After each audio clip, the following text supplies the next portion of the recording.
I never thought I'd be in this situation.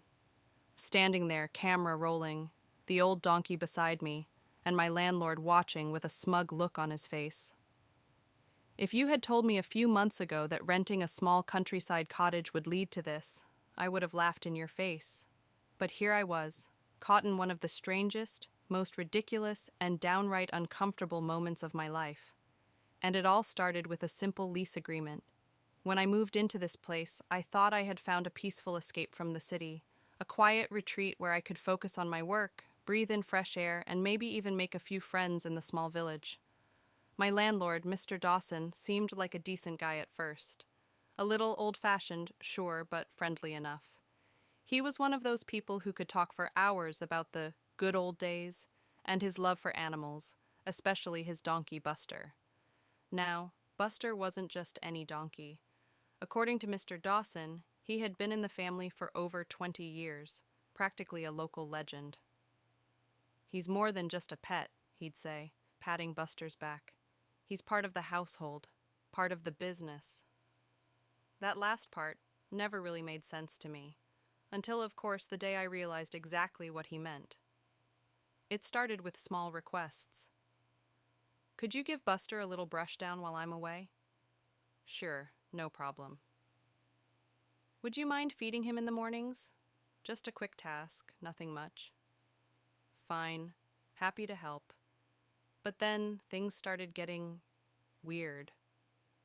One evening, just as I was about to head inside, Mr. Dawson called me over, holding his old camcorder. "I need a favor," he said.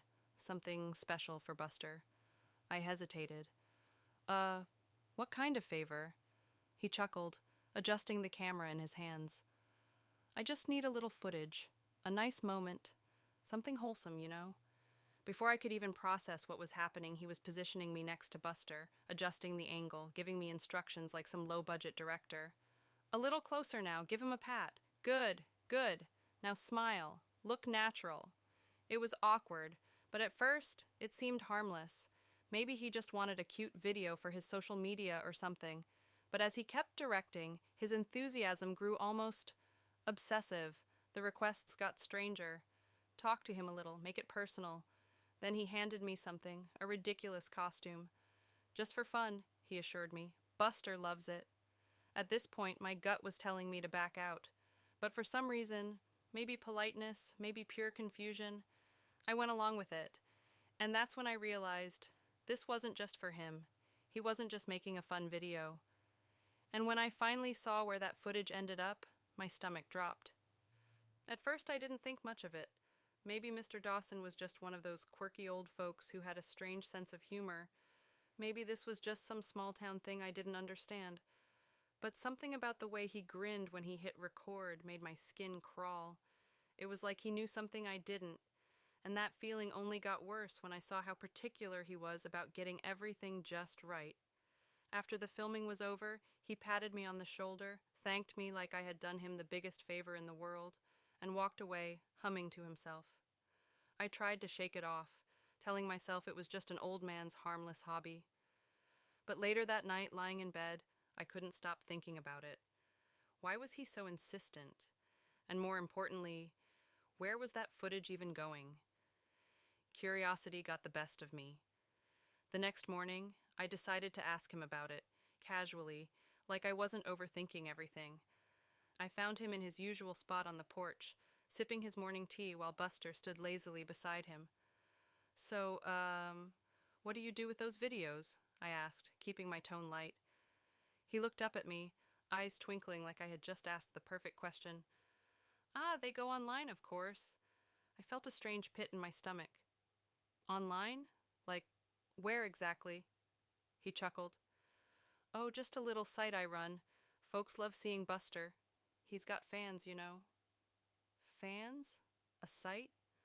That was new information. I tried to act normal, nodding like it all made sense. But deep down, something wasn't sitting right. That night I did some digging. I searched his name, his so-called website, anything that could give me a clue. But I found nothing. No public pages, no social media, nothing that suggested he was sharing casual farm life content.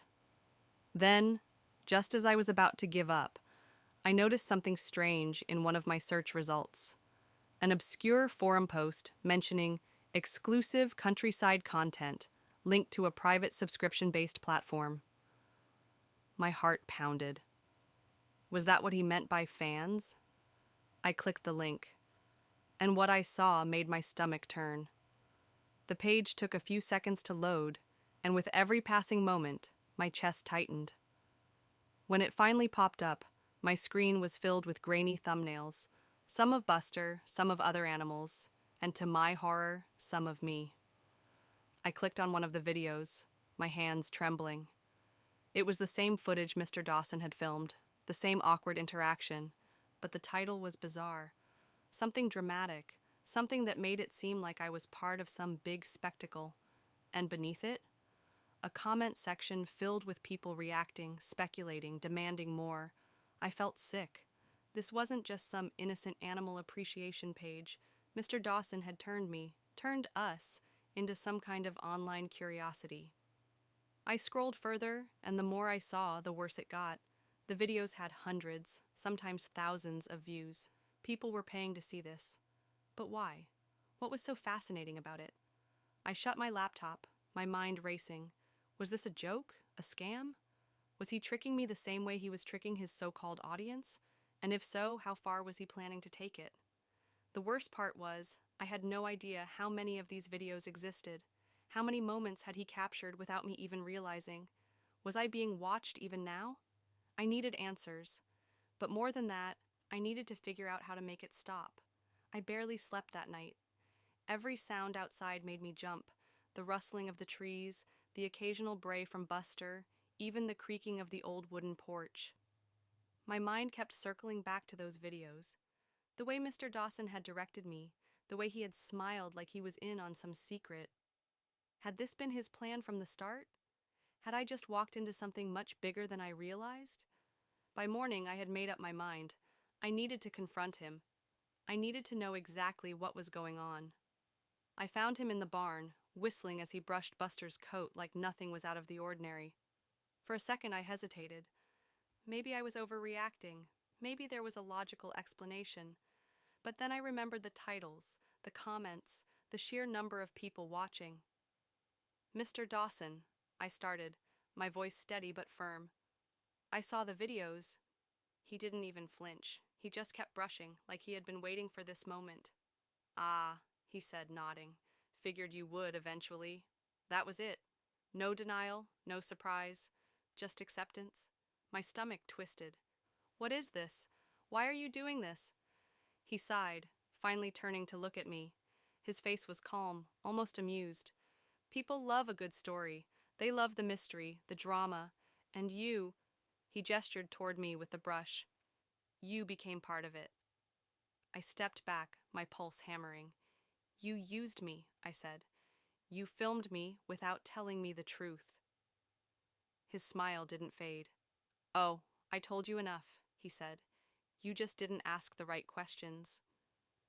That's when I realized I had been trapped in his story all along. I felt a cold wave rush through me. The way he spoke, so calm, so sure of himself, made my skin crawl. It wasn't just that he had been filming me, it was that he had planned it. Every little interaction, every favor he asked, every moment he casually caught on camera, it had all been deliberate. And worse, he didn't even think he had done anything wrong.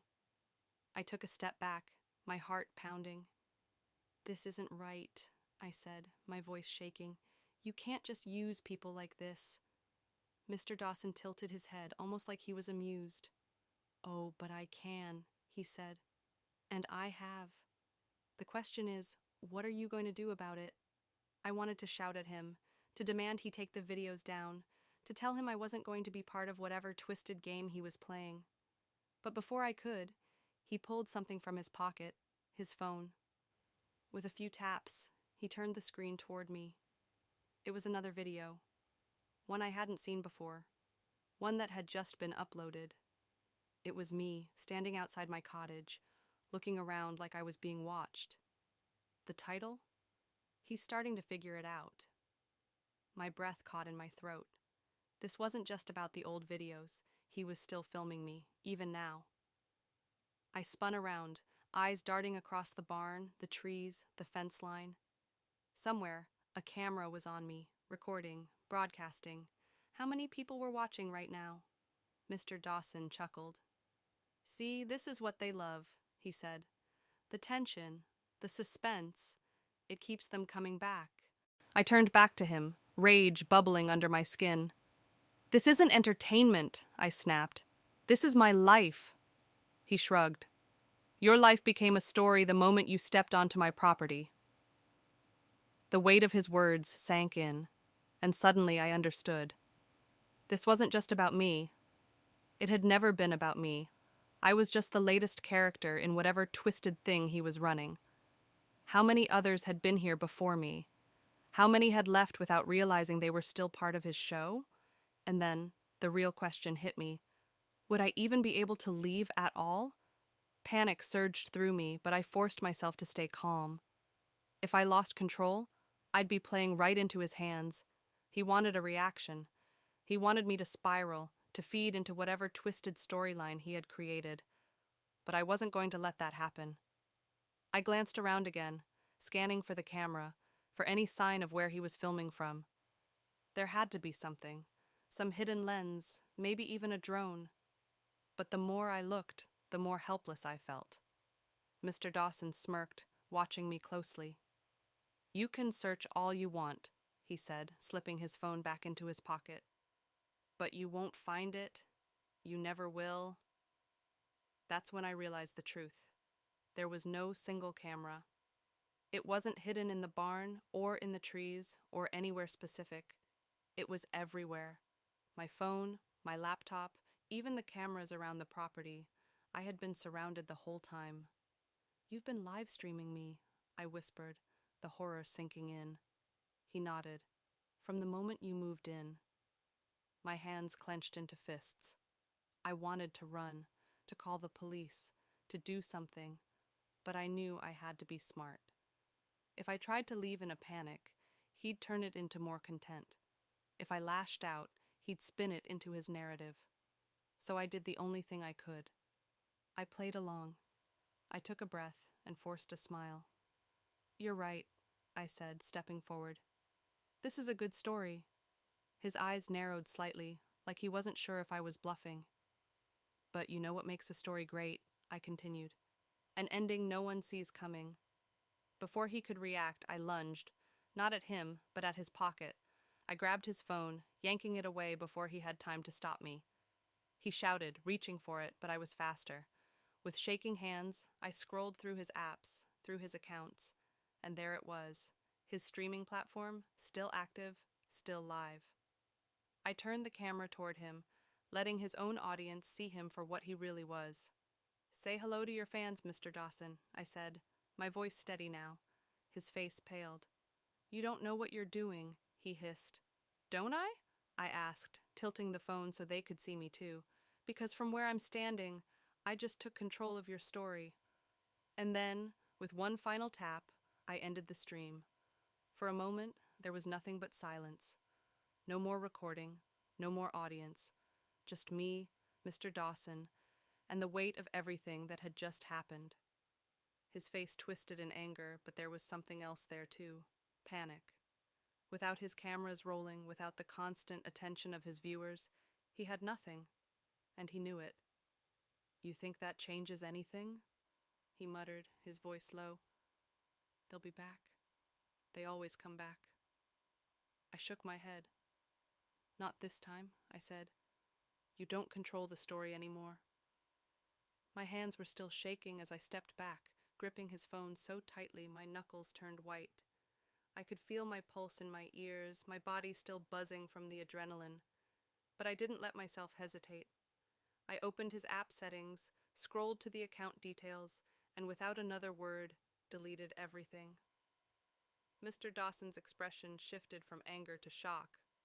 Wait, no, you don't understand. Actually, I interrupted, my voice steady now. I understand just fine. I tossed the phone onto the barn floor. He scrambled for it, fumbling with the screen, but it was too late. His empire, his twisted little game, was gone, and without it, he was just a man with a barn and an old donkey. I turned and walked away, my legs still shaky beneath me, but my mind clear.